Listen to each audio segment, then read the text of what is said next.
우바세계경은 어제부터 나갔을 텐데 이제 한국 불교를 정말 새롭게 하는 가장 근본 경전이 될 거예요. 여태까지는 대한민국에 제가 볼 자들에게 해줄 수 있는 법문이 전혀 없었는데, 그래서 늘 안타까운 게 대구 관음사 보면은 우학스님이 초가심 자격문 맨날 가르치는, 대한민국 불교 교양대학마다 전부 다 초가심 자격문 가르치는데, 초가심 자격문이라고 하는 게 처음 절집에 들어가서 중되기 전에 또 중되면서 읽는 경전이 초가심 자격문인데. 아, 그래요? 좀 꺼주시면 에어컨도 잠깐만 꺼주시면 해드리겠어요. 에어컨 잠깐만 꺼주세요. 오늘 스승의 날이라고.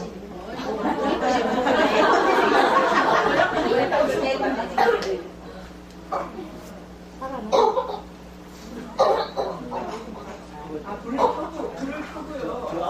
저희 스님한테 3배로 드리겠습니다. 그렇게 여기 전할 수 없으니까 그냥 박수로 하자고. 아니요, 반배라도 사실은 일어나셔요. 앉아서 저를 아니, 그냥 반배만 해요. 반배라도 일어나드리겠습니다. 감사합니다.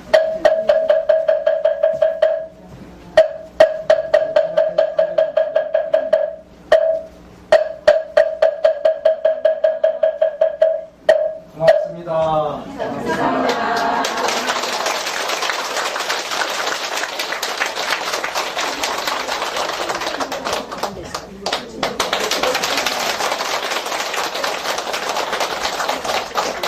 저부터 시작하시기.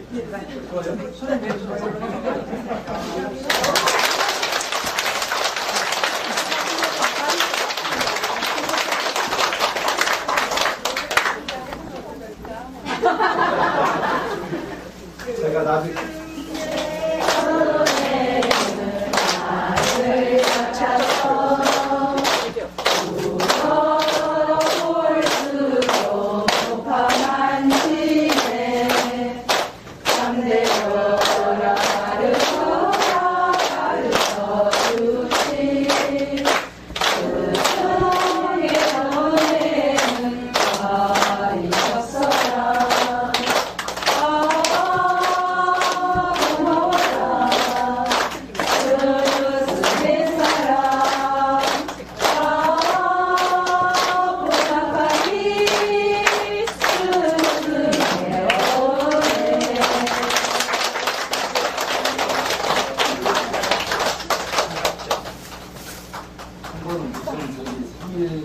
한다고 풍선 갖다가 떠뜨렸는데 이게 한 30m 올라가는 것 같다가 하니까 이게 막 용적이 커가지고 막 크리스탈 그래가지고 몇 개 터뜨려놓으니까 완전 하얗게 그냥 방 안에 가득 차더만 난리가 났어요.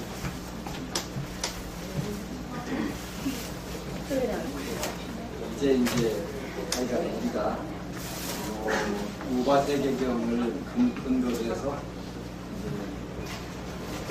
여러분들이 여태까지 제가 했던 법문들이 전부 우바세계경에서 나오는 거예요. 하나하나 그래서 편하게 생활해가면서 제일 중요한 것은 수명을 드리고 건강을 드리고 그게 이제 가장 중요한 부분이고 그걸 하기 위해서 우리가 뭘 하냐 하는 그런 부분입니다.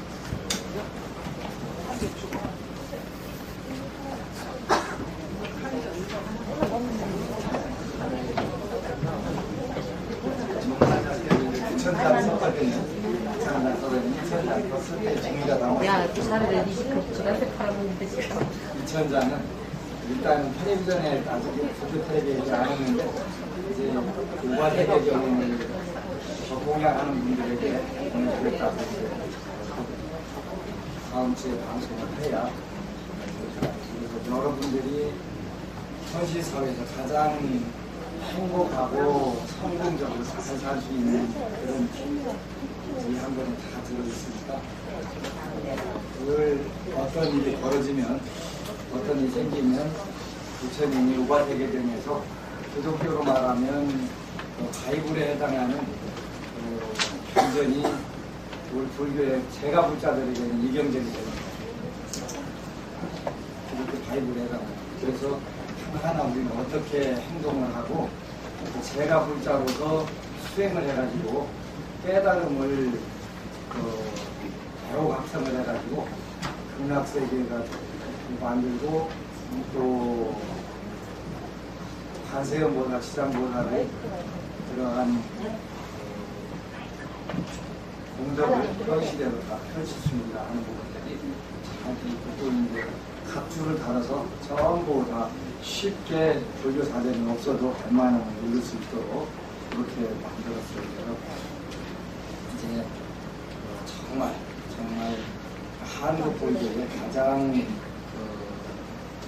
큰 우리가 일을 했다라고 하면 요가세계대을 강행본으로 하고 또 불교 텔레비전에서 강의를 해가지고 이런 경전이 우리 불교에 있다는 거 아는 것만 해도 아주 중요한 부분이었어요.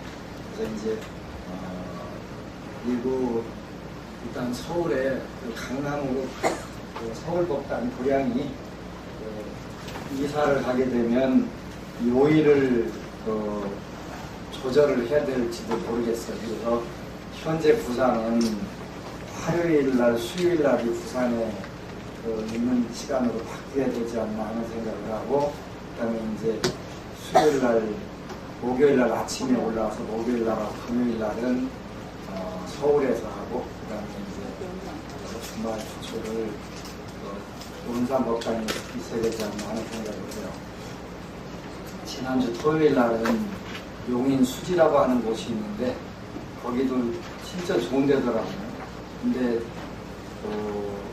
어느 분이 땅을 6,800평을 산에 절터인데 주시겠다고 해서 가봤어요. 그래서 오라는 데가 많아가지고 힘들어. 근데 그분이 이제 그 땅을 가지고 있는 절터를 가지고 있는 분이 굉장히 대단한 분이더라고요.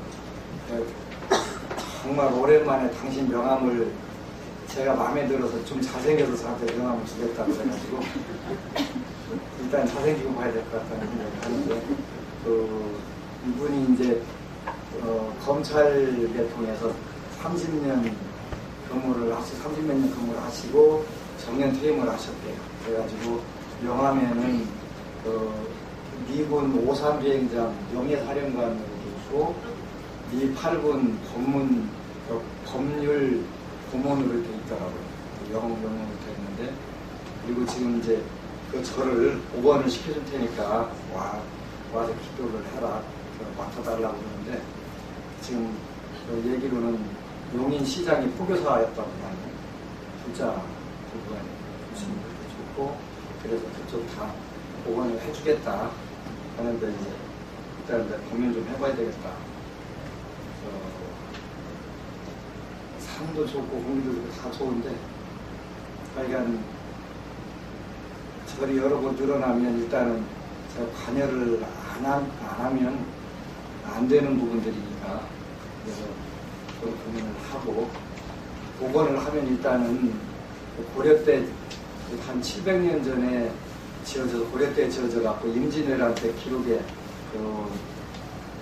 화재로 소실됐다는 기록이 있고, 문화재 관리 지역으로 다 지정을 해놓고 검찰청에 평생 계셨던 분이니까, 그래서 그런 부분이 참 좋기는 한데, 일단은 제가 몸으로 버틸 수 있는 범위가 있는지 그거를 좀 생각을 해보고 결정을 하겠다고 봤어요. 이제 할 일들이 자꾸 많아지고 여기저기서 좋은 제안들이 오는데, 문제는 저를 여러 개 잡는 게 문제는 아니니까. 그래서 좋은 프로그램들을 잘 마련해가지고 여러분들이 가장 빨리 부처님 은혜를 현실 생활에서 철저하게 활용하는 방법. 그래서 제가 하는 불교를 두 가지로 나눈다면, 하나는 기복불교. 그리고 누가 뭐라고 해도 기복불교 빼놓고는 다른 게 할 게 없으니까. 일단 두 번째는 기복불교 하면서 소원성취불교. 소원성취하는 걸로 신고하는 거. 그런 문제지. 그래서 이제 그런 프로그램으로 우리가 이제 여기 법당이, 자체 법당이 생기면 일단은 넓은 공간이 생기니까 3층까지만 해도 한 300평하고 지하 150평하고 하면 여러분들이 기도하고 또 우리 카페 그 메인 화면에 나온 것처럼 힐링 앤 석세스, 그래서 어떤 신유와 성공 이 코드로 해가지고 언제든지 와서 기도하고, 또 서울의 불자 하나가 지하실에다가 통곡의 방을 하나 좀 만들어가지고 방음벽에 갖고 이제 울고 싶어라 하고 싶은 사람들 와서 울 수 있는 공간을 좀 제공하면 좋겠다고 그래서 그런 부산법당부터 한번 만들어 보겠다. 지하실에다. 때로는 울고 싶은 경우도 있잖아요. 그래서 요즘에 그 어느 나라는 그 우는데 밥 빌려주고 얼마씩 받는다더라고요. 참 별 희한한 사업도 다 있더만. 그래서 그것도 괜찮겠다는 생각이 들더라고요. 뭐 개인별로 가서 올 수 있는 공간을 좀 해보면 좋겠다고. 그것도 좋은 아이디어 같아요. 그래서 우리가 빨리 이제 추진을 해가지고 편리하게 공간들을 만들어서 하여간 힐링 앤 석세스, 기복불교와 성취불교를 확실하게 각인을 해가지고, 그거에는 뭐 사실 필요 없는데 그 쓸데없는 거 가지고 그걸로 이제 소일거리를 하는 분들이 많아요. 근데 fik낙한 스님 말씀 들어보니까 참 재밌더라고요. 재밌고, 아, 저렇게 해서 세계적으로 유명한 정신 지도자가 됐구나. 3시간 동안 앉아가지고 법문을 하시는데 아깝도 안 하고 하시더라고요. 근데 연세가 88세 되시더라고요. 88세 노인네가 주름도 없이 그냥 진짜 대단하시더라고요. 그래서 역시 세계 최고의 정신 지도자이시구나 하는 생각이 들더라고요. 이제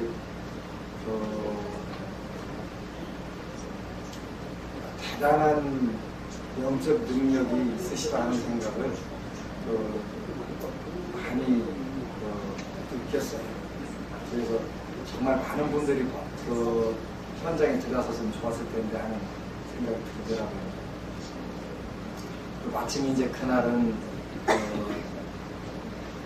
불교 텔레비전에 나왔던 그 강사 스님이나 이런 스님들이 총 출동을 했더라고요. 그래서 이제 저는 기도불교대학 했던 극락사 수월 스님하고 옆자리에 같이 자리가 배정돼가지고 같이 앉아 있었는데, 참 fik낙한 스님이라는 분이 그냥 텔레비전은 시커멓게 생겨갖고 그렇게 생겨서 그런가 보다 했는데, 법문하시는데 진짜 좋은 법문을 하시고 필요한 법문을 하시면서 정말 유익한 시간이었어요. 88세라 이제 거의 아시아 투어는, 달마 투어는 거의 마지막이 아닐까 이렇게 하시더라고요. 그래서 그래도 얼마나 정정하신지, 그렇게 88세인데도 그냥 3시간 동안 앉아 계시는데 자세 하나 안 흐트러지고 그대로 계시는데 정말 대단하다는 생각이 들고, 또 아주 쉽게 재밌으면서도 아주 유용하게, 이제 주제는 뭐였냐면 우리 마음속에 있는 두려움, 그 다음에 화내는 거, 의심, 요 3가지를 풀어내고 대화를 하는 방법, 이런 거를 강의를 하시는데, 저도 이제 그분이 쓴 화라고 하는 책이 세계적인 베스트셀러였잖아요. 그때는 이제 사다 놓기는 사다 놨는데 화낼 일이 별로 없어가지고 안 읽어봤는데, 요즘에 이제 지난 금요일부터 제가 화낼 일이 생겨가지고 아주 끙끙대고 있는데, 마침 그분이 이제 그 법문을 하시는데 두려움, 그 다음에 화내는 거, 그 그다음에 세 번째 의심, 이 세 가지를 주제로 해가지고 말씀을 하시는데 그 중에서 팔레스타인하고 이스라엘에서 온 친구들이 있대요. 두 그룹이 3주가 거기서 되면은 서로 아무런 스스럼 없이 처음에는 쳐다도 안 보고 저면하고 봤던 사람들이 이렇게 같이 대화를 하고 똑같은 인간이라고 하는 것을 똑같은 고통을 겪고 있는 그런 인간이 되는 것을 느끼게 된다고. 정말 그런 스승이 우리 불교에 있다는 것 자체가 너무 멋진 거잖아요. 너무 멋지고 아름다운 거잖아요. 그래서 3시간 동안 정말 아주 감명 깊고 좋은 그런 시간이었어요. 그래서 텔레비전에 나오면 현장감은 없지만 현장감은 좀 떨어지지만 여러분들도 우리 텔레비전 방송에 나올 때 한번 보세요. 그러면 아주 너무 좋더라고요. 그리고 하여간 한국에서 나온 텔레비전 방송에 나오는 스님들은 일단 전부 다 총출동을 했는데 참 생각한 스님이 스타 중에 스타시구나 하는 생각이 들더라고요. 정말 대단한 정신력을 가지고 계시고 제가 진짜 열을 많이 받고 있었는데 그분 3시간 동안 법문 듣는 사이에 전부 다 싹 가라앉아 버리더라고, 없어지더라고요. 그래서 정말 대단한 도인이시구나, 정말 대단한 도인이시구나 정말 고마웠어요. 고맙고 기뻤고 정말 한국에 그런 도인이 오신 것 자체가 너무 고마워요. 그런 분들의 프로그램들도 이제 우리가 한번 해봐야 되겠다라는 생각이 들었어요. 그래서 요즘에는 전 세계의 화두가 힐링이더라고요. 신유, 치유 이렇게 표현이 되더라고요. 우리는 이미 23년 전부터 하고 왔는데 우리가 하는 부분들을 전부 다 세상이 따라오는구나 하는 생각이 들어서 역시 우리가 선구자다라는 것도 해봤고 그랬어요. 지금부터 방송 중계돼요? 지금 녹화만 되고 있습니다, 지금. 예? 녹화만 되고 있습니다. 아, 저기는 안 돼요? 예. 네. 이제 그러면 오늘은 오가세계경부터 공부하고 8시까지 하고 8시부터 기도를 하도록 하겠습니다. 11쪽에 집회스님들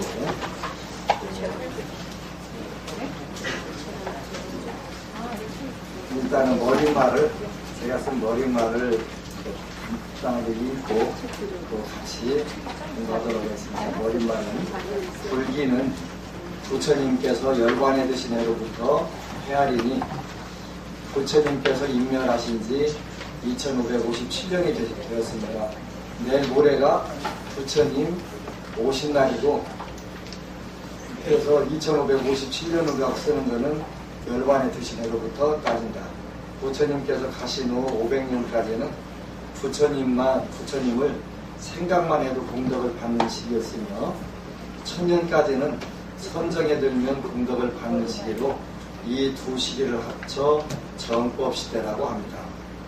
1500년까지는 경전을 많이 쓰고 듣고 쓰고 읽으면 공덕을 받는 시기였으며 2000년까지는 탑을 세우고 불상을 조성하고 절을 지으면 공덕을 받는 시기로서 상법 시대였습니다. 그래서 우리가 그 세 가지로 구분할 때는 정법 시대가 있고 상법 시대, 이 상법이 되면은 불상을 조성을 하기 시작을 한 거예요. 그래서 그 형상상자 상법 시대 이렇게 되는 거예요. 그 다음에 말법 시대가 있죠. 근데 여기는 삼법 시대로 정법 시대, 상법 시대, 말법 시대로 구분하면서 정법 시대는 부처님을 생각만 해도 공덕을 받는 시기, 또 선정에 들면 공덕을 받는 시기, 요거를 정법 시대라고 한다 이렇게 표현했는데, 그래서 하나는 부처님만 생각해도 공덕을 받는 시기를 우리가 해탈견고 시대 이렇게 표현해요. 해탈견고 시대. 경전에다가는 글 쓰면 안 되는 거예요. 다른 공책에다 쓰셔야 되는 거예요. 그래서 해탈 견고시대 이렇게 표현을 하고, 그 다음에 선정에 들면, 천년까지는 선정에 들면 공덕을 받는 시기로 이때는 선정견고시대 이렇게 표현하는 거예요. 선정견고시대. 그래서 해탈 견고시대는 무조건 부처님이라는 분이 계시대라고만 해도 탐내고 성내고 어리석고 교만하고 의심 많은 세계로부터 벗어나고, 그 다음에 아라한이 수다원 사다함 안함 아라한이 되고 해서 전부 해탈, 우리가 육도를 벗어나는데 대단한 동력이 들었던 세대가 해탈견고 시대가 되고, 그 다음에 그 뒤에 500년까지는 500년이 지나는 1000년까지는 선정견고 시대. 그때는 하여튼 삼매에 딱 들기만 하면 공덕을 다 받게 돼요. 그 다음에 이제 그게 정법시대라고 그랬죠. 천효광년대까지는 경전을 많이 쓰고 읽고 읽으면 공덕을 받는 시기. 때는 다문 경전 다문 시대, 이렇게 다문 많이 듣는다 그런 시대, 다문 견고 시대 이렇게 표현을 해요. 다문 만을 따자 들을 문자였고 다문 견고 시대. 그 다음에 그 뒤에 2000년까지는 탑을 세우고 불상을 조성하고 절을 지으면 공덕을 받는 시기로 상법시대, 형상을 중시하는 시대인데 이때를 탑사견고시대 이렇게 표현, 탑과 절사자 써가지고 탑사견고시대 이렇게 표현을 해요. 그 다음에 그 후로는 말법시대라고 하며 2500년이 넘은 지금이 바로 그 시기입니다. 이때는 중생들이 무지와 사견으로 뭉쳐 있으며 영혼이 혼탁한 시대라 부처님의 바른 법을 닦고 배우지 않는 시대라고 하였습니다. 이때는 무슨 시대라고 표현하면은 투쟁견고 시대 이렇게 표현하고요. 쌈박질 잘하는 시대, 아이가 기와장도 던지고 강목도 날리고 하는 그런 시대. 그래서 투쟁견고 시대 이렇게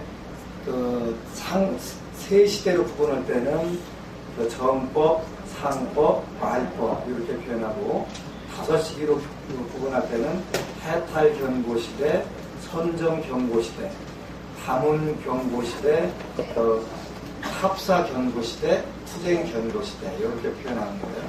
이러한 시대에 우리는 다행스럽게도 오바세경이라는 계율경전을 만나 읽고 공부하게 되어 고마움을 느낍니다. 오바세경은 인도의 단무참 스님이 4세기 중엽에 중국어로 번역하여 전한 후 고려대장경에 수록되어 우리나라에 전해져 오고 있습니다.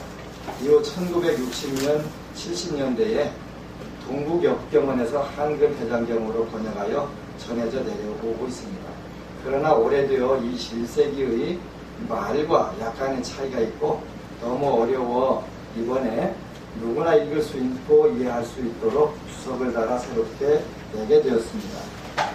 이 경전은 제가 불자가 지켜야 할 계율에 대해 상세하게 해설하였고, 선생이라는, 여기서 말하는 티처 말하는 게 아니라 착할 선자, 말생자, 착하게 태어난 사람 얘기하는 거예요. 선생이라는 장자의 아들과의 문답 형식으로 구성되어 있으며, 내용상으로는 제목에서도 알 수 있듯이 계율에 대한 경전으로 육바람일과 보살의 길에 대해 상세히 소개되어 있습니다.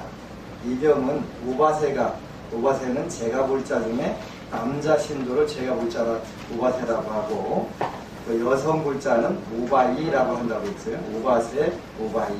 우바세가 지켜야 하는 대승의 계율을 설한 것으로 처음의 시작이 육사외도로부터 시작하여 부처님의 바른 가르침과 육사외도의 근본적인 차이점부터 설하고 있습니다. 비록 혼탁한 말법 시대지만 이 작은 책이 부처님들께서 부처님의 바른 법을 배우고 계율을 세우는데 도움이 되길 바라며 이 경전을 내는데 도움을 준 정도 장상우 거사에게 고마움을 표합니다.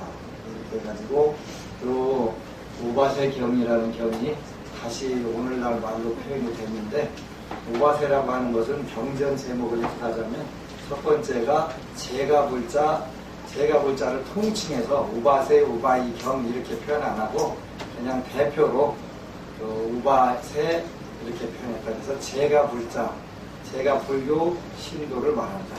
그 다음에 우바세 개라고 하는 것은 행동 지침이다.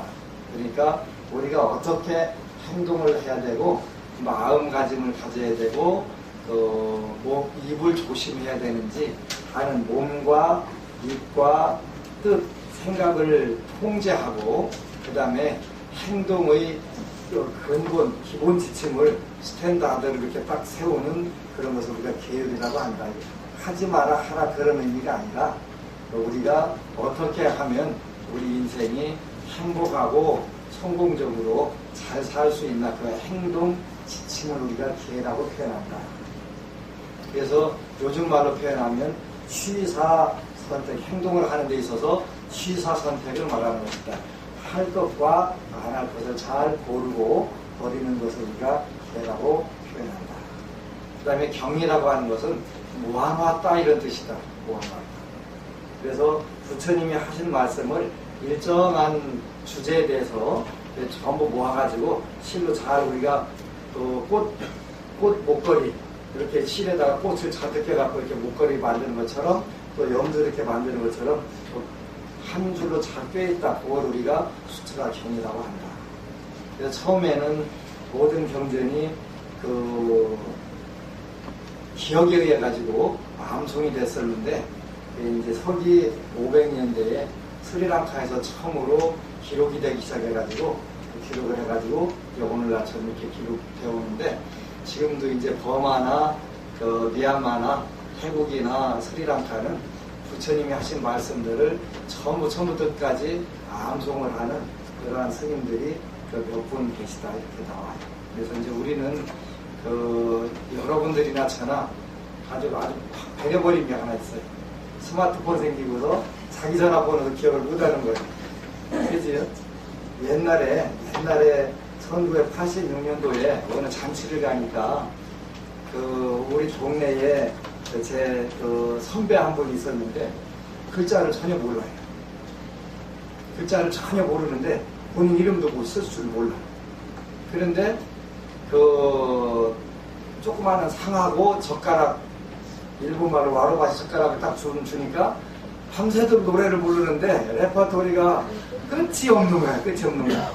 수백 곡 전부 그것도 1절부터 4절까지 있는 거 4절까지 다 부르는 거 1절만 부르는 게 아니라 전부 다 기억을 해가지고 천재는 여기 있네 그 생각이 들더라. 천재는 여기. 그 많은 수많은 대중가요를 유행가요를 전부 다 기억해갖고 그냥 젓가락으로 두드려가면서 반주를 해가지고 부르는데 이건 밤새도록 부르는 거 밤새도록 뭐 대소시간도 그냥 까딱하고 대단한 기억입니다. 저걸 보면 틀림없이 경전도 저렇게 기억을 할 수 있겠다. 그런데 경전은 어떻게 기억했을까? 근데 경전도 옛날에 전부 노래식으로 이렇게 곡조가 붙어 있었대. 그러니까 여러분들이 지금 조용필의 돌아와요 부산항에 그냥 가사만 외우라고 하면 외울 사람 별로 없을 거예요. 꽃피는 동백섬에 포문한 하여튼 근데 노래로 딱 하면 자연스럽게 나오잖아요. 그죠? 그런 것처럼 그 곡을 붙이는 게 그렇게 대단한. 근데 하여튼 스마트폰 생기고는 저는 가족들 전화번호도 전혀 기억을 못해요. 완전 배려버렸어요. 기억력에는 완전. 제 것도 가끔 가다 가물가물하니까 이게 그걸 기억할 이유가 없으니까요. 그렇게 그만큼 이제 참 안 쓰면 쇠퇴되는 게 우리 기억력 능력인데 그렇게 부처님이 평생 하셨던 80평생 하셨던 말씀을 전부 다 암송을 해내는 그런 비상한 기억력. 그렇게 우리가 그것도 마음먹으면 뭐 안 될 건 없잖아요. 옛날에 조선시대 때 사서삼경이나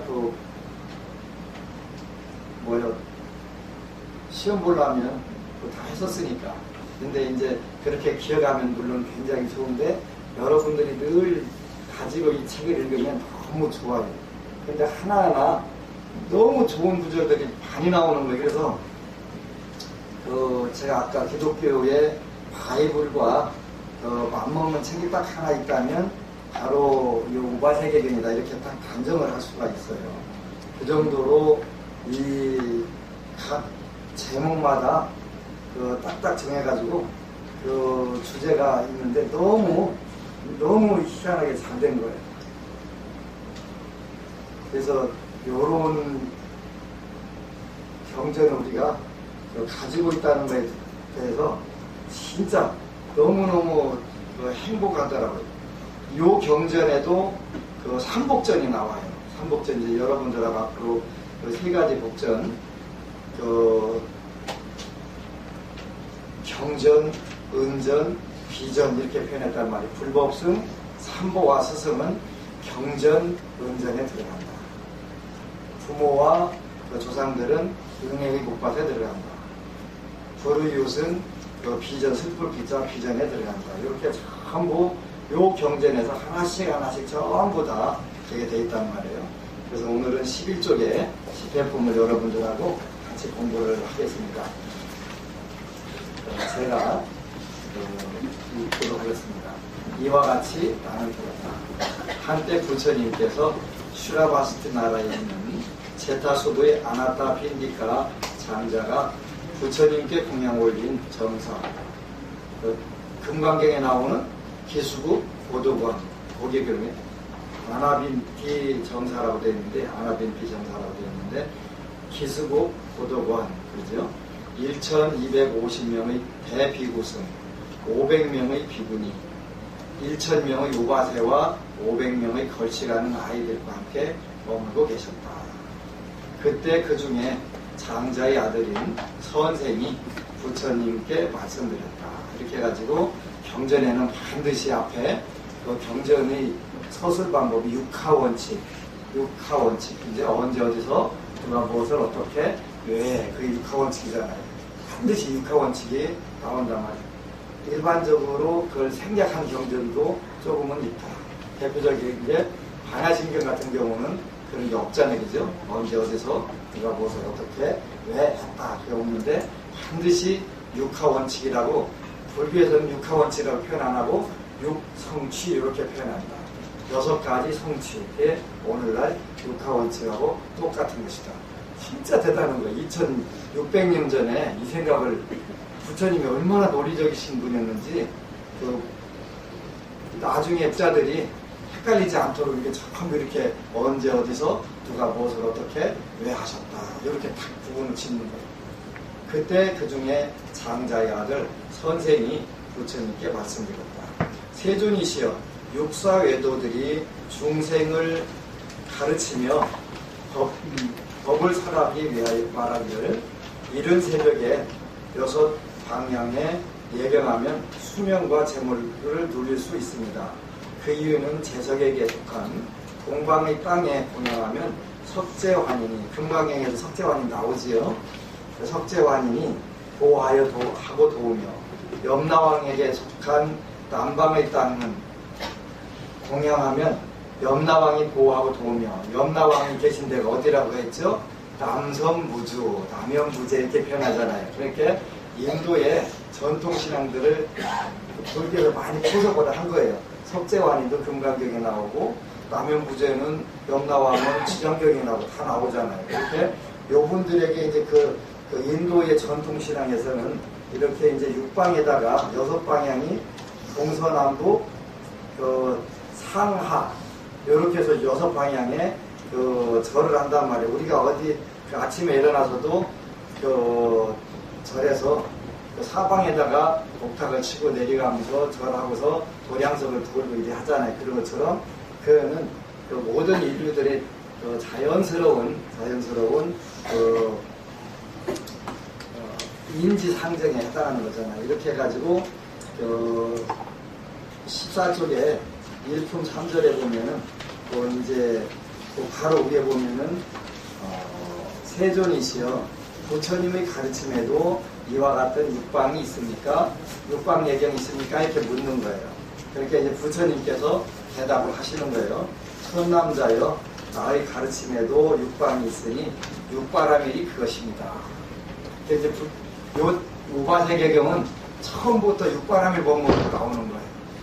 그러니까 우리가 교학상으로 볼 때 육바라밀이 불교의 수행 방법의 마지막 단계가 되는 거예요. 무슨 이야기냐면 우리가 이 뒤에 보면은 그 삼승 이렇게 나와요. 삼승 할 때는 그 성문승, 연각승, 보살승 여러분들 교양대학이나 이런 데서 다녀서 들어보셨을 거예요. 안 들어보셨으면 지금 들어보시면 되고 먹을 건 없어요. 그래 우리가 삼승과 일승 이렇게 표현하는 삼승일 때는 성문승, 성문은 부처님 당시 부처님 말씀을 들어서 공부하는 분들을 우리가 소리성자에다 들을 문자 성문승 이렇게 표현했어요. 뒤에 이제 성문보리, 연각보리, 재불보리 이렇게 나와요. 그래서 성문성인데 성문승은 그 부처님께 말씀을 듣고 그걸로 도를 깨달은 분인데 금강경에 나오는 그 수다원과 사다함과 아나함과 아라함과 그 사과를 증득한 분들을 우리가 성문승 이렇게 표현하는 거예요. 그분들은 뭘로 그럼 수행을 했냐? 오온사제로. 오온사제가 뭐냐면 색수상행식온 그 다음에 고지멸도 어렵다 그지? 그래서 교양대학을 그래서 해야 될 것 같아요. 제가 교양대학도 할 거예요.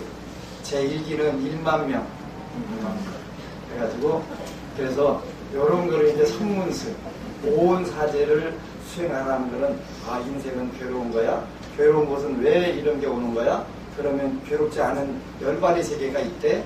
그러면 그거를 들어가는 방법은 뭐야? 할 정도야. 이런 거를 이제 그 수행을 해가지고 그 깨닫는 게 아라한과까지 깨닫는 거를 우리가 성문승 하는 거 알아.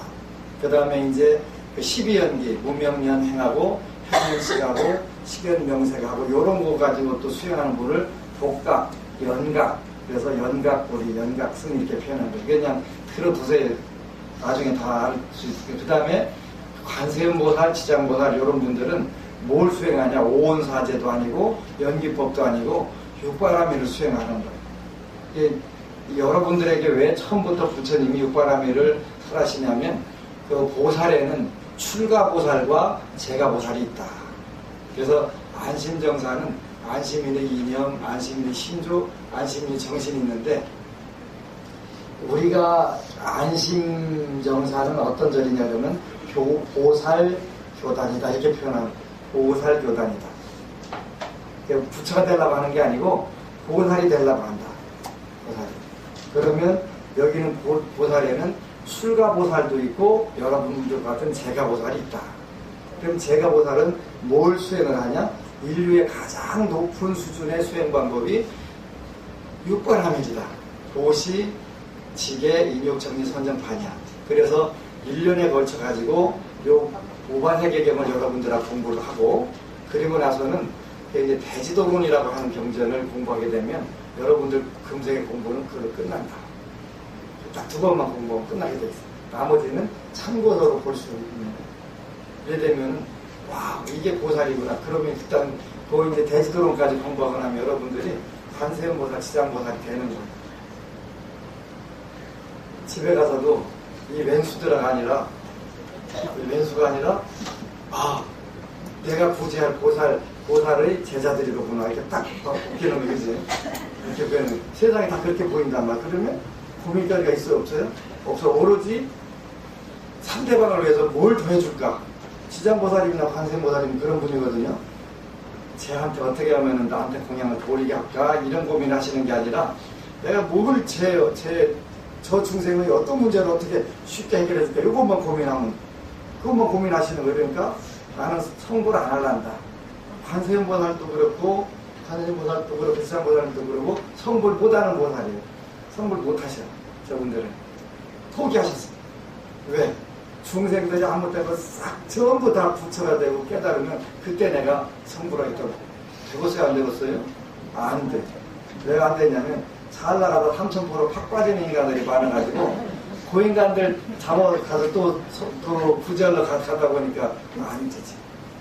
안 되지. 그래서 그걸 우리가 이천제 보살 이렇게 부르는 거예요. 이천제 보살. 성불보다는 보살. 성불보다시는 관세음보살하고 지장보살 성불보다시. 우리 때문에 보다시는 그러니까 가족들이 아무리 속을 세게도 내가 나의 보살행을 도우려고 온 그 관세음보살님 화신이네 이렇게 생각하는 거고 이 왼수야 하는 거하고 완전 다르잖아요. 그러면 내가 상대방을 보살로 보면 상대방이 보살로 보이기 시작할 때부터 이제 상대방도 나를 보살로 보게 되는 거예요.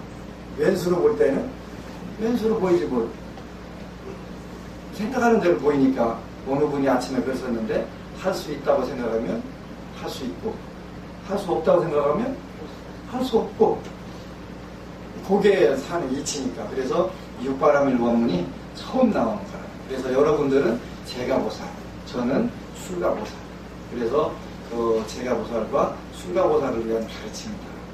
그래서 15쪽에 처음에 보면은 단바라밀, 이제 육바라밀에 대해서 설명이 나오죠.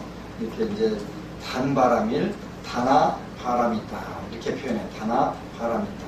이건 그 보시바라밀인데 보시바라밀을 그 산스크리트에서 직접 번역하면 다나 바람이다. 단바라밀이 동쪽이니 가장 먼저 지혜의 빛을 내는 인연이 되기 때문입니다. 보시를 통해서 보시를 왜 하냐 그랬더니 그 진짜 얼뚜당토하는 말씀을 하시는 거예요. 지혜의 빛을 내는 인연이 되기 때문에 그렇다. 근데 이게 굉장히 중요한 거예요. 여러분들은 일단 저를 되게 잘 만난 이유가 하나가 있어요. 보시바라밀을 통하지 않으면 지혜가 생긴다 안 생긴다? 안 생긴다.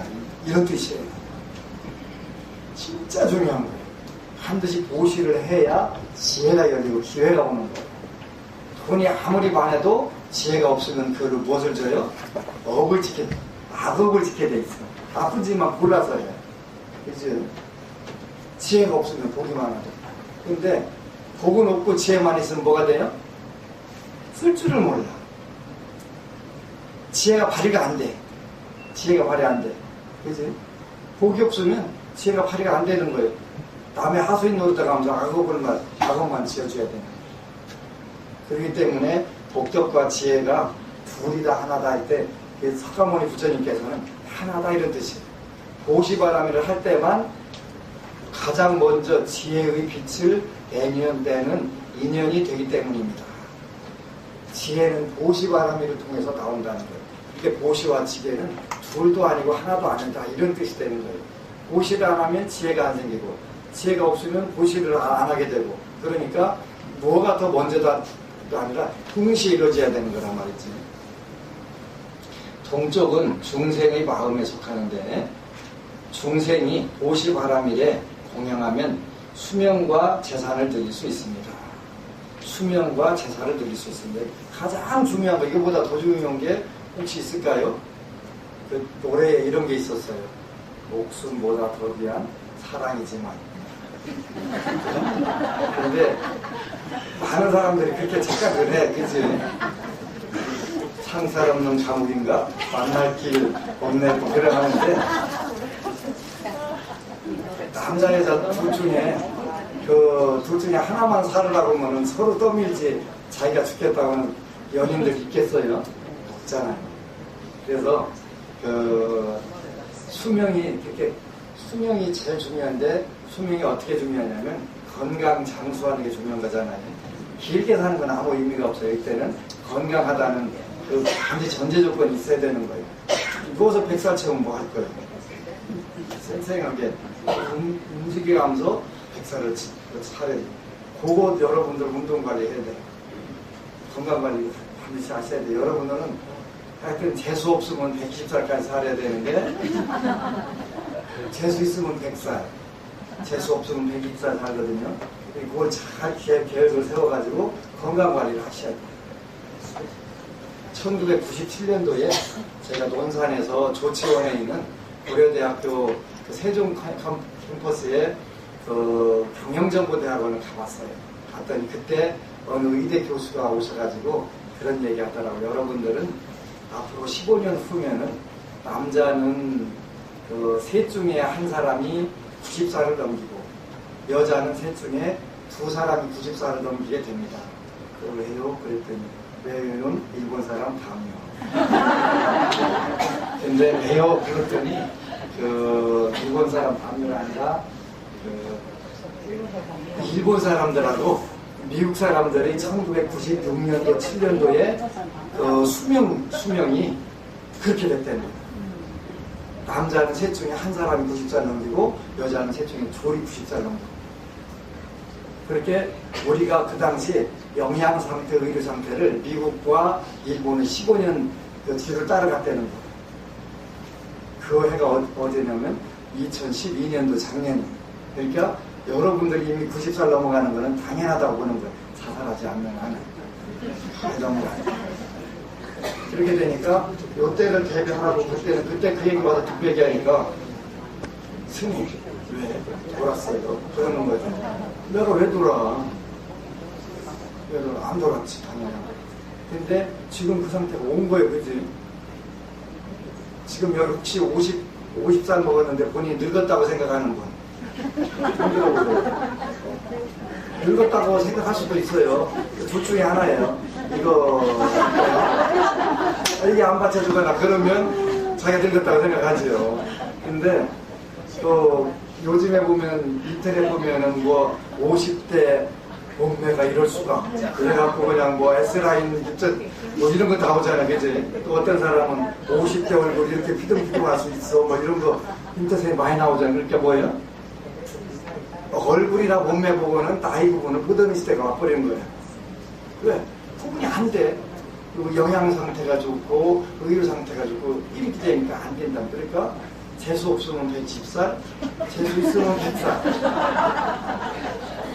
이게 된단 말이에요. 그래서 요거를 대비를 하는 것까지 제가 가르쳐줘야 될 것 같더라고요. 누구도 그걸 왜 텔레비 와서 안 가르치나 몰라. 가르쳐야 되는데 이 시대에 요거를 생각을 해가지고 경제적인 것도 생각해야 되고 자기 운동 관리도 해야 되고 이런 거 다 해야 되는 거예요.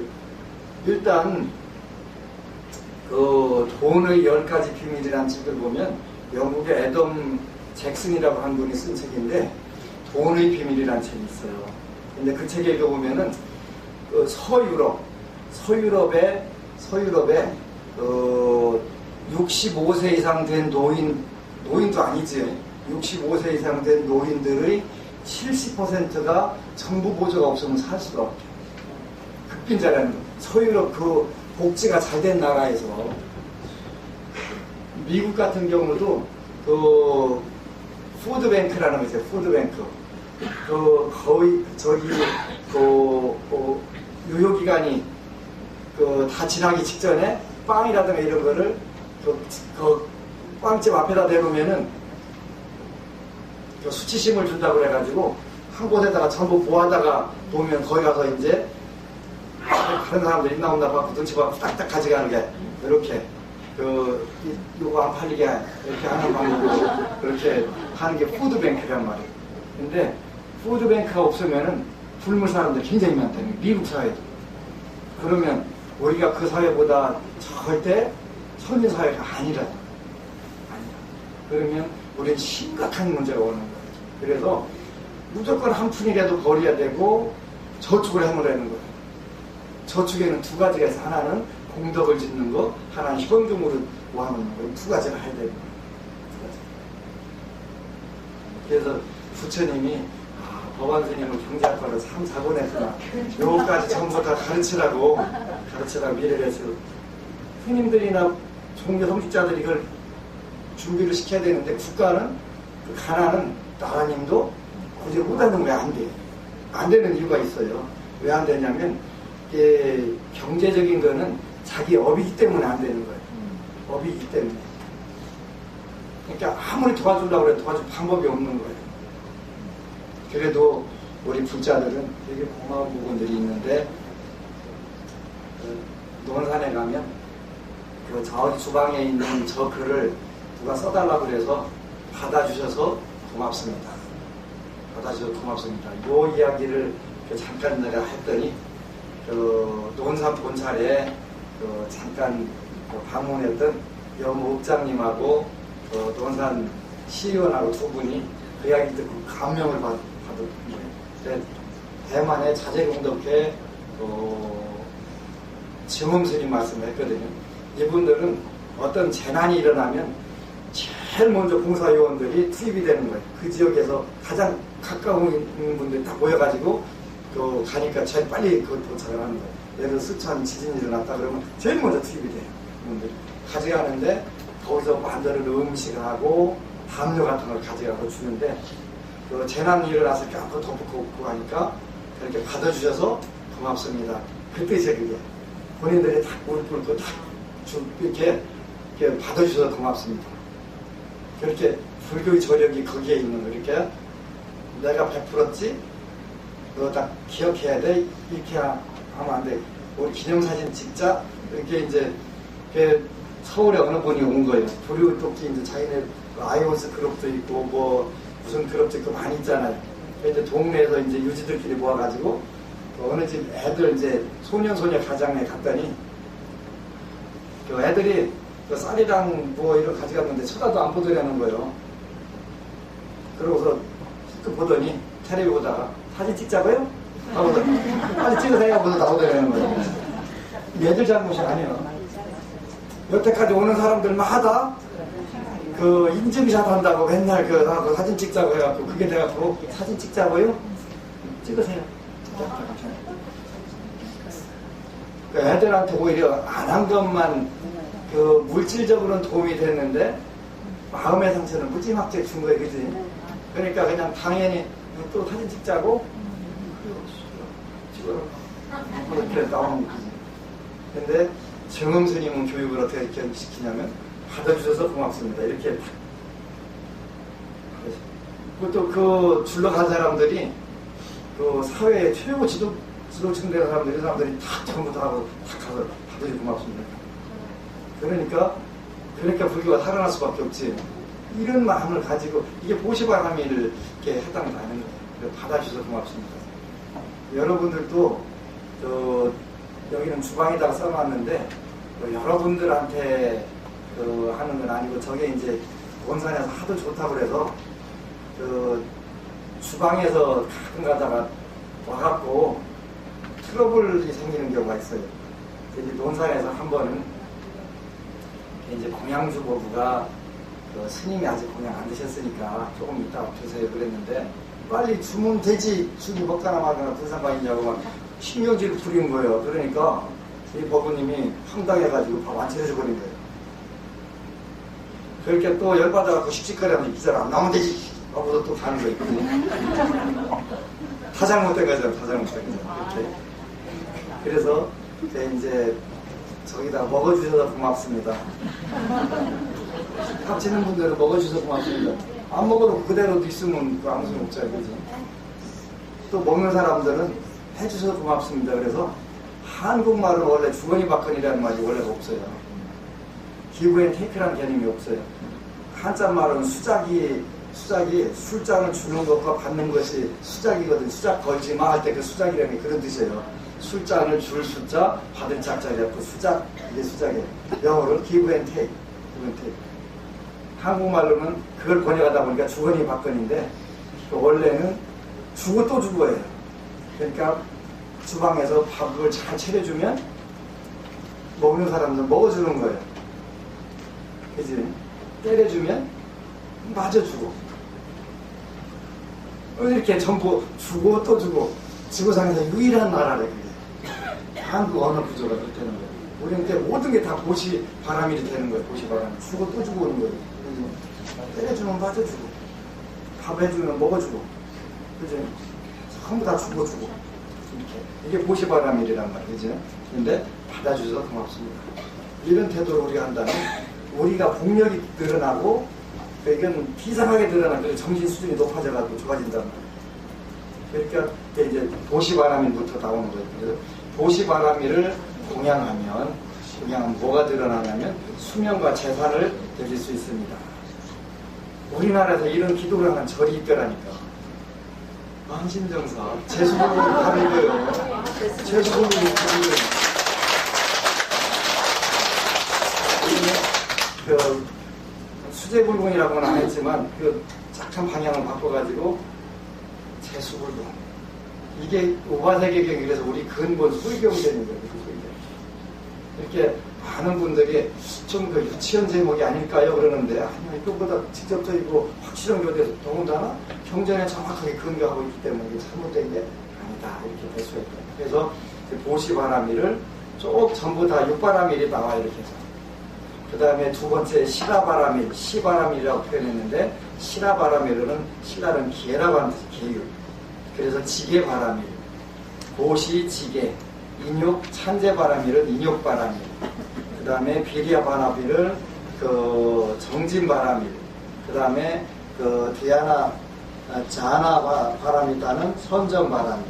이렇게 해가지고 육바라밀을 전부 다 한단 말이에요. 그래가지고 그 16쪽에 반야바라밀은 위쪽이니 위쪽이라는 것은 그보다 더 위가 없기 때문이니 공양을 하면 수명과 재물을 늘릴 수 있습니다. 선남자의 육방은 중생의 마음에 속하는 것이라 육사회 노이발과 다릅니다. 우리가 그 외부를 이렇게 표현하는 것도 중요하지만 가장 중요한 것은 마음속의 육바라밀을 그 공양하는 쪽으로 이렇게 한 단계 더 높여라 이렇게 나온 거예요. 그죠?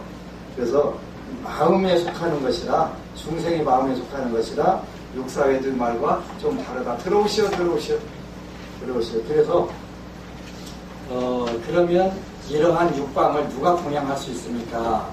공양할 수 있는 여러분들이 육바라밀을 실천하는 것은 누가만 되냐고 했냐면 선남자여 오직 보살만이 공양할 수 있습니다. 그러니까 여러분들이 육바라밀을 실천하면 뭐가 되냐면 보살이 되는 거예요. 보살. 그래서 부처님 세존이시여 보살이라는 이름은 어떤 의미가 있습니까? 그러면 뭘 보고 보살이라고 하냐? 이렇게 또 나오는 거예요. 그죠? 하나하나 자세하게 부처님께서 말씀하셨다. 보리를 얻기 때문에 보살이라고 하며 보리의 성품 때문에 보살이라고 합니다. 여기서부터 조금 어려워지는 거예요. 그 16쪽에 그 18번 각주 보니까 불교에서 이제 보리라고 하는 건 그 산스크리트는 보디 이렇게 표현하는데 밑에 각주 18번에 보니까 불교에서 수행 결과 얻어지는 깨달음의 지혜 또는 그 지혜를 얻기 위한 수도 과정을 이루는 말, 이거를 보리 이렇게 표현한다는 말이죠. 산스크리트어 보디, 산스크리트 보디를 음역한 말로 보디 이렇게 표현했단 말이에요. 의역하면 각, 깨달을 각자, 지혜 지자, 알 지자, 도자 이렇게 표현한다. 보리라고 하는 것은 이런 뜻이다. 불교의 이상인 불타정각, 부처님의 깨달음, 올바른 깨달음의 지혜를 가리키기도 하고 대승의 길을 걷는 보살과 소승의 길을 걷는 성문연각이 수행하여 얻는 불과를 가리키기도 한다. 불과를 얻기 위해 애쓰는 과정을 말하기도 하는데 소림사에서 벽을 바라보며 수행한 달마대사를 보리달마라고 하는 이유도 여기에 있다. 보리심을 얻기 위해서는 뜻을 바로 세워 법에 의지하고 열애와 성인을 가까이 섬기며 어떤 고난을 당하더라도 그 마음을 잃지 않아야 한다. 성문연각의 보리보다 보살의 보리가 최고의 궁극적인 것이고 이를 따로 단어 따라 삼맥삼보리라고 하는 것은 보리에도 구분이 있기 때문이다. 안호 따라 삼맥삼보리가 어디서 나오죠? 금강경에서 계속 나오잖아요. 그죠? 이게 보살의 그 얻는 정과 불과 성과를 안호 따라 삼맥삼보리라고 한다. 무상, 정등, 정각 이렇게 표현하죠. 그래서 그 금강경은 보살도를 수행하는 법문이다 이런 뜻이 되는 거예요. 그러니까 안호 따라 삼맥삼보리는 보살법, 금강경은 보살이 되기 위해서 복과 지혜를 지키는 법문이다. 그 지혜를 하는 법문이다라고 제가 10년 그 라디오 방송 가서 한 법문이 바로 그런 것이에요. 그래서 대지도론에서는 부처의 보리를 발심보리, 복심보리, 명심보리, 출도보리, 무상보리로 나눈다. 나중에 이제 그 대지도론도 여러분들하고 공부할 거예요. 이 두 가지만 평생 공부하면 여러분들은 보살도의 공부는 끝이에요. 발심보리란 보살이 깨달음을 얻기 위해 되는 마음, 그 자체가 보리에 이르는 원인이라는 뜻이라서 여기는 되게 어려운 이야기, 이런 게 있다라고만 하고서 우선 지나가시죠. 그 다음에 17쪽에 제일 꼭대기 두 번째 줄, 세존이시여 보리를 얻기 때문에 깨달음을 얻기 때문에 보살이라고 한다면 아직 육방에 공양하지 못했을 때는 어떻게 보살이라고 하겠습니까? 성품 때문에 보살이라고 한다면 보류의 성품이 누구에게 있습니까? 성품이 있는 자가 공양을 한다면 이 성품이 없는 자는 공양하지 못할 것입니다. 이건 아주 금강경에 그 이름이 보리고 실제 보리가 아니다 하는 것처럼 계속 이렇게 어려운 구절이게 금강경하고 맥락이 똑같은 구절 공부 때문에 보살도 공부하는 거기 때문에 이렇게 아리까리 동동 이게 진짜 어려운 거야. 그죠? 하여간 알쏭달쏭 하잖아요. 그게 뭐라고 이렇게 되는 거. 그래서 하여간 요 무슨 얘기냐면 이제 일단은 복잡한 얘기죠. 복잡한 얘기인데 또 여러분들 가서 이제 읽으세요. 읽으면 이제 보리를 누가 깨닫고 어떤 성품 때문에 그냥 쭉 나오는데 그 이제 마지막 그 단에 선남자여 중생에게 보리의 성품이 없다는 것은 중생에게는 하늘, 사람, 하늘, 사자, 호랑이, 개 따위의 성품이 없는 것과 같습니다. 여러 선업의 인연이 모여 현세에 사람이나 하늘의 몸을 얻고 불선업의 인연이 모여 사자 따위의 축생의 몸을 얻습니다. 이거 굉장히 중요한 구절들인데요. 보살도 마찬가지로 여러 선업의 인연이 모여 보리심을 내기 때문에 보살이라고 합니다. 이 구절이 되게 중요한 거예요. 여러 선업의 인연이 모여서 깨달음의 마음을 낸다. 어떤 고정불변의 실체가 정해져 있는 것이 아니다. 이런 뜻이에요. 누군가가 중생에게 보살의 성품이 있다고 한다면 그렇지 않습니다. 그 이유는 성품이 있다면 고정불변의 어떤 성질이 있다면 육방에 공양하는 선업의 인연을 닦지 않을 것이기 때문입니다. 선남자의 성품이 있다면 초심도 퇴전심도 없을 것입니다. 고정불변한 것이니까 헤아릴 수 없는 많은 선업의 인연으로 보리심을 내기 때문에 보살의 성품이라고 합니다. 굉장히 여러 가지 선업을 잘 지으라는 거예요. 선업 짓는 거는 일단 손해나는 때가 많아요. 그냥 내 주머니에서 뭔가 나가야 되고 이게 해야 되니까. 근데 서울에서 21살짜리가 지 용돈에서 꼬박꼬박 11조를 떼갖고 공양을 올리는 거예요. 그래서 지 이모가 물었대는 거예요. 야, 그 돈도 별로 없는데 왜 그거 왜 하니? 그랬더니 이모 내가 생각해보니까 어디다 투자를 하면 이자가 제일 많이 붙어나올까 이렇게 고민을 해보니까 부처님께 공양 올리는 게 제일 확실한 것 같아. 그 얘기를 하는 거야. 그러니까 그 친구가 앞으로 잘 될 수밖에 없잖아요. 어떻게 안 되어서 그지? 그런 마음을 깨달았으니까. 바로 그런 거. 그래서 최근 들어서 이제 많은 부자들하고 기도하고 공부하고 이렇게 같이 저는 전부 다 같이 갔으면 좋겠는데 같이 못 가는 경우들이 생기더라고요. 왜 안 될까? 왜 안 될까? 그랬더니 복을 짓는 부분이 다르니까 서로 자연스럽게 헤어지게 되는 거예요. 무슨 뜻이냐면 저는 최근 들어서 이제 지난 2월 달에 대만에 갔다 오면서 크게 내 인생에 변화가 일어난 부분이 뭐냐면 위 불교, 위 중생이겠죠. 불교를 위하고 중생을 위해서 살겠다. 저는 그렇게 살겠다. 그게 그 목표를 아주 굳건하게 세우고 그래서 저기처럼 불교 먼저 그리고다 사찰 먼저 그 다음에 대중 먼저 신도 먼저 그 다음에 영광 부처님께 성취는 대중에게 이익은 사찰에게 공덕은 신도에게 이렇게 돌리겠다라는 생각이 저런 생각을 쭉 하고 나니까 공력이 나도 모르게 커져가지고 하여튼 텔레비전에 보는 스님들마다 저 스님한테 나 절주해야 되겠다 이 생각을 하는 거. 그래서 앞으로 이제 여러분들한테 빨리 목탁치는 걸 가르쳐가지고 하나씩 띄어갖고 이렇게 보내야 될 것 같아요. 도대체 왜 저한테 절을 줘야 되겠다고 평생 하는 걸 되지? 다른 사람들 탈락이도 아닌다고 그러는데 그게 뭐냐면 공력이 달라져 버린 거예요. 공력이 달라져 버린 거예요. 그러니까 전에는 절 하나 운영하기도 힘든 복이 없는 그런 환상이다 그랬는데 어느 때는 세상을 맡겨도 되겠다. 왜? 저런 마음을 가지면 내가 사육에 안 끼니까 또 다른 게 생길 일이 없잖아요. 그러니까 서로 주려고 하겠다. 그러니까 복을 안 짓는 사람들 거기서 자연히 밀려나가고 어긋나게 되는 거예요. 최근에 어느 분이 선생님 왜 저러지 그런다는 거예요. 왜 저러지라고 그래. 난 왜 저러지 하고 손가락질만 들을 만큼 지금 요즘은 사는 게 없다. 그냥 정말 요즘에 내가 요즘같이 태어나서부터 중노로 됐다면 세상을 내가 바꿨을 것 같다. 세상이 바꾸라고 해서 바꿔지는 게 아니라 저절로 나를 보면서 바꿔졌을 것 같다 하는 생각을 하기 때문에 나는 잘못 살고 있지 않다.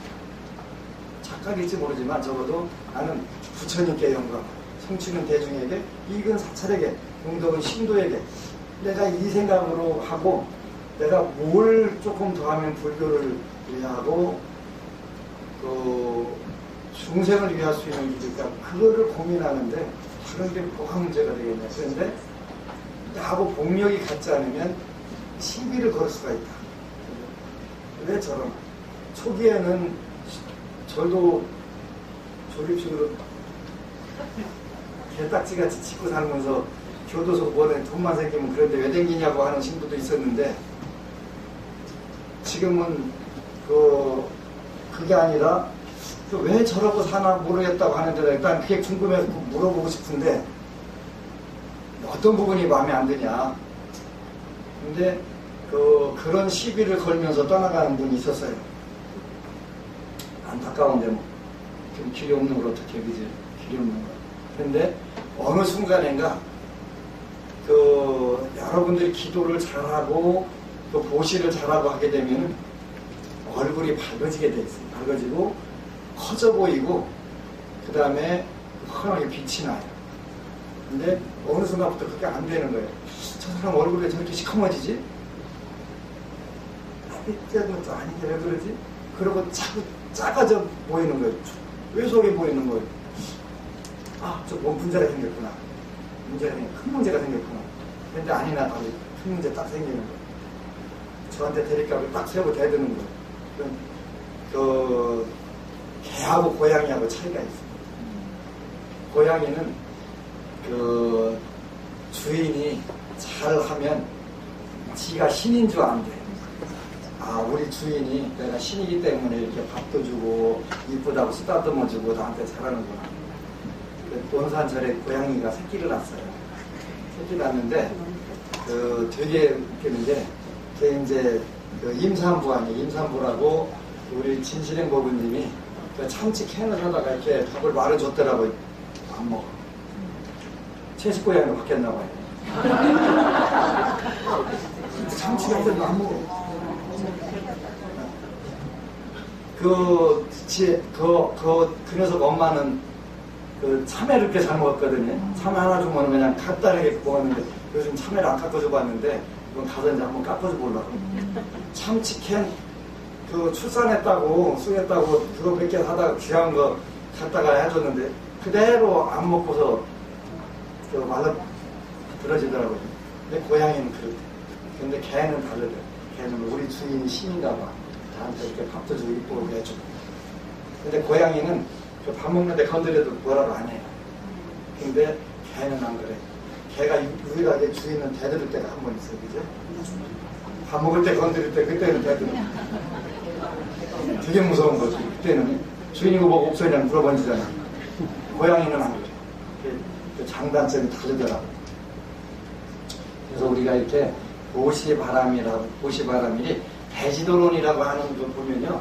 대지도론이라는 뜻이 마하, 바냐, 바람이다, 경론 이런 뜻이에요. 그러니까 금강경 600권 대품반야경을 용수보살이라고 하는 분이 쭉 번역을 한 거예요. 그저 해석을 한 거예요. 지금 카페에 올라와요. 우리 김민채 법우가 올리는 거예요. 그 대지도론 매번 올리잖아요. 그거 읽어보세요. 우리가 성불하는 방법 중에 유일한 방법, 가장 빠른 방법이 보시바람이래요. 많은 분들이 금강경을 해석을 잘못해가지고 반야바람일이 최고 중요하지 않냐는데 천만에 아니라고 용수보살님이 말씀하셨는데, 조금 아까 여기 나와 있잖아요. 보시바람일을 통해서 동방의 지혜의 빛과 인연이 있기 때문에 보시바람이 가장 중요하다고 딱 나온 거예요. 처음에 나온 거예요.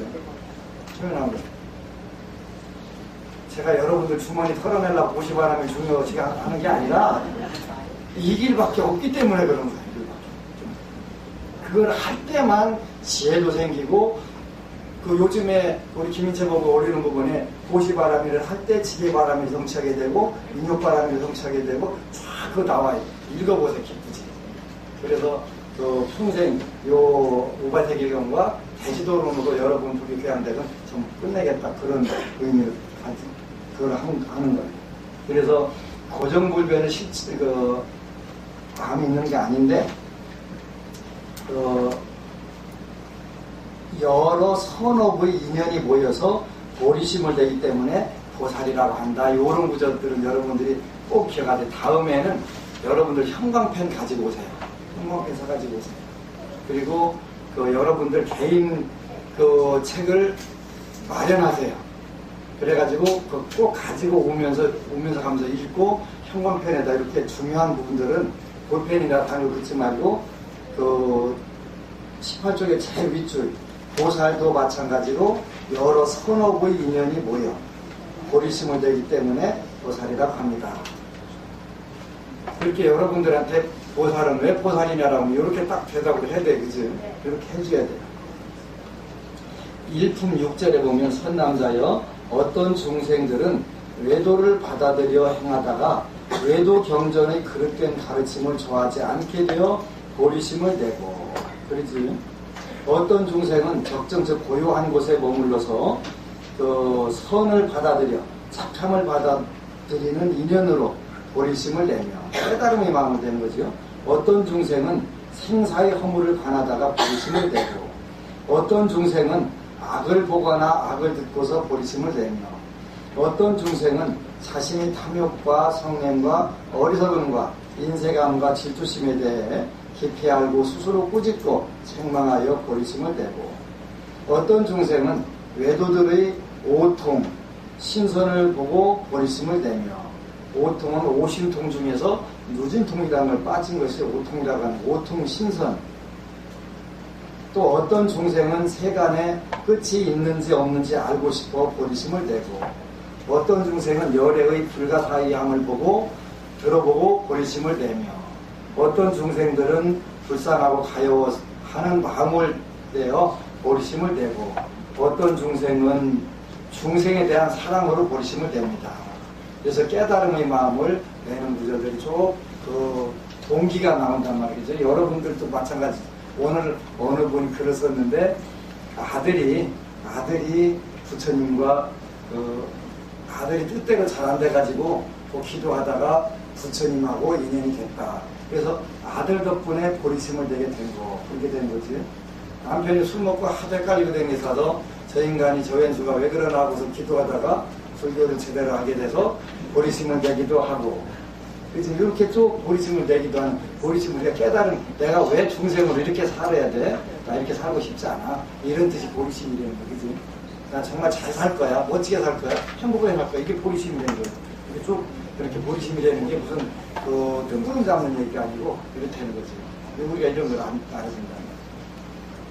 일품 7절은 조금 길기는 한데 선남자의 보리의 마음은 세 가지가 있으니 하와 중과 상입니다. 보리심에도 상중하가 있다는 거죠.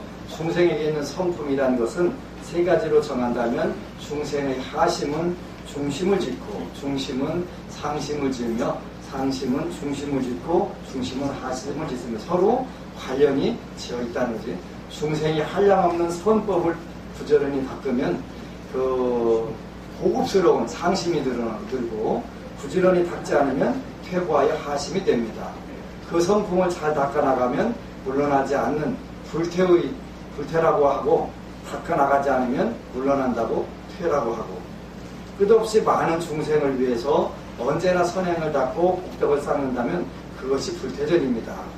불퇴전의 신심을 가지고 있다 할 때는 어떤 뜻이다 불퇴전이다 그러면은 끝없이 많은 모든 중생을 위하여 언제나 선행을 닦고 복덕을 쌓는다면 그것이 불퇴전입니다.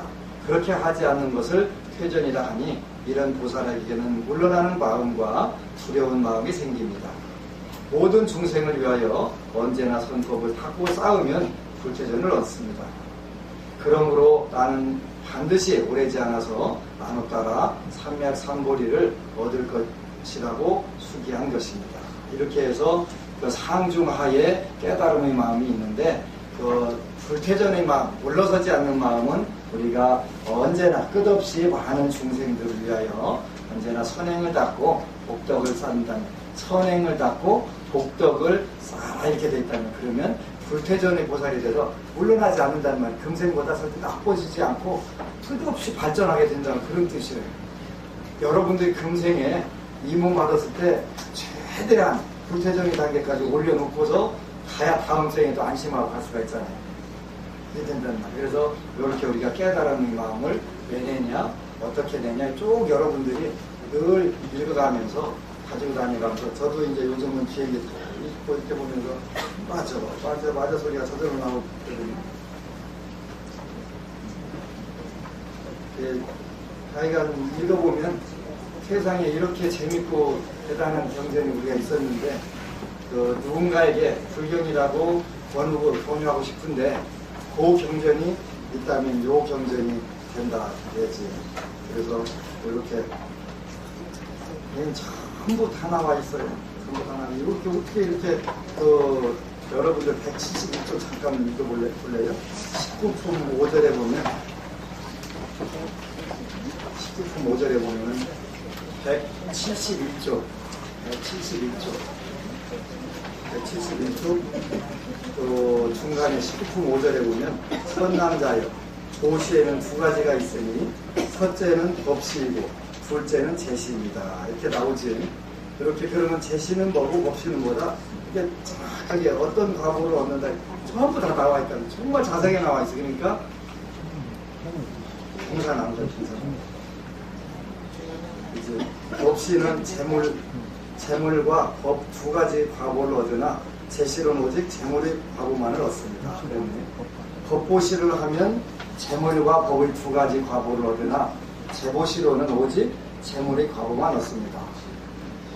이렇게 쭉 나온단 말이야. 아, 이런 이치구나. 그러니까 그냥 확연하게 알 수가 있잖아요. 그래서 여러분들한테 제가 이 재보시를 하는 거예요. 무료로 드려요. 여러분들은 2만원 내고 가져가는 거예요. 그렇게 되면 저도 법공양이 되고 여러분도 법공양이 되는 거예요. 그러면 동시에 재물공양과 과보가, 법공양과 재물공양 두 개 과보가 다 오는 거예요. 몇이나 절대 아니라니까요. 절대 아니. 그래서 이런 게 지혜가 되는 거예요. 하나 해갖고 여러 개 얻는 방법이 그게 지혜잖아요. 하나 얻으면 그건 당연한 거예요. 그래서 법시와 제시의 차이가 이렇게 정확하게 나오니까 얼마나 멋져요. 오바제 계획입니다. 그래서 여러분들한테도 제가 주머니를 어떻게 털어내면 좋을까 이렇게 고민하다 보니까 요 오바제 계경을 5번을 법보시는 분은 정말 잘 때 저거 말고 액자 드는 거 줘야 되겠다. 이게 꼬시는 게 중요하더라고요. 꼬시는 게. 그렇게 되니까 그러면 저거에 눈이 얻어가지고 법보시를 틀림없이 하겠다 하는 생각을 내가 또 그잖아, 그지? 아니 그 동네 할머니들 보면은 그 쓸모없는 다라 같은 거, 저 바가지 같은 거 준다고 수십만 원짜리 약사 가지고 오잖아요. 그 할머니 대단해, 그지? 그 쓸모도 없는 그 저거품 휴지 화장실 갔으면 대본에 맥히는 거 그거 갖다가 한 박스 얻어놓으면 가지고 와서 그냥 거기에 푹해가지고 수십만 원짜리 백만 원대 그냥 약 덜렁 하다가 그 놓잖아요. 거기서 착안을 해가지고 아 그렇지.